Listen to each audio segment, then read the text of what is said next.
this one. This area appears to do a good job of getting court-ordered / troubled / life-challenged adults into jobs.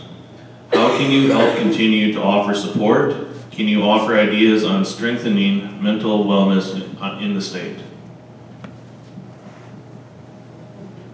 I've got a whole minute.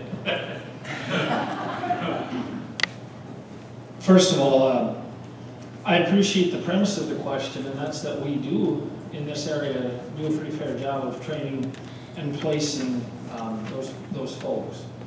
Now, as far as the mental health issue, that's a broader issue, and certainly requires a lot of discussion in terms, first of all, are we adequately meeting the needs of people who are perhaps incarcerated? Our adjustment training centers, mental health institutions, etc., they serve one group of the population that may suffer from mental illness, but our judicial and criminal side of things also addresses a lot of those issues. And see, I'm being told to wrap up. I guess all I would do is say I would encourage us to expand on our successes and try to address our shortcomings, because these are extraordinarily important issues to everybody in South Dakota, rural, urban, east, west, Democrat, Republican, or otherwise.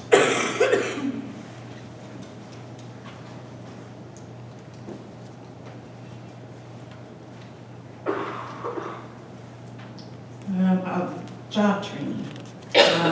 Actually, in 2011, the budget cut year, one of the programs that was cut was job training programs for people who have difficulty finding employment in the outlying communities. They kept it in Sioux Falls and Rapid City. I don't remember for sure about Aberdeen, but the programs were cut.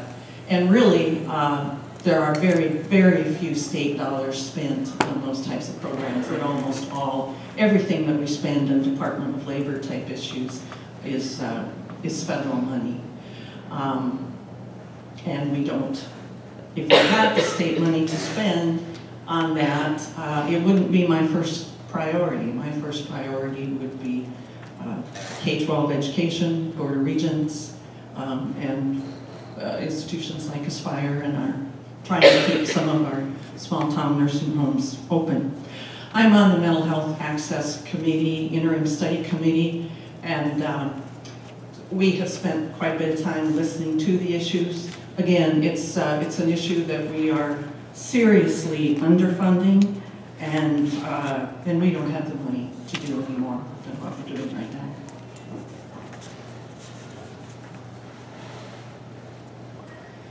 On mental health, it is a private issue and a public issue. It's a government issue, it's a non-government issue.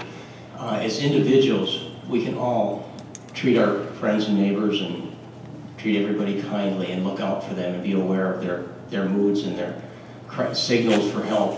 So on an individual basis, we need to do everything we can.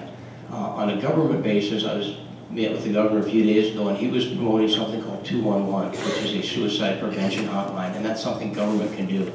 And someone's desperate and ready to consider suicide, maybe they can call 211 and get a kind ear that might direct them to the resources they need. So it's a combination of what we can do as individuals and in conjunction with what we can do as a government. Thank you.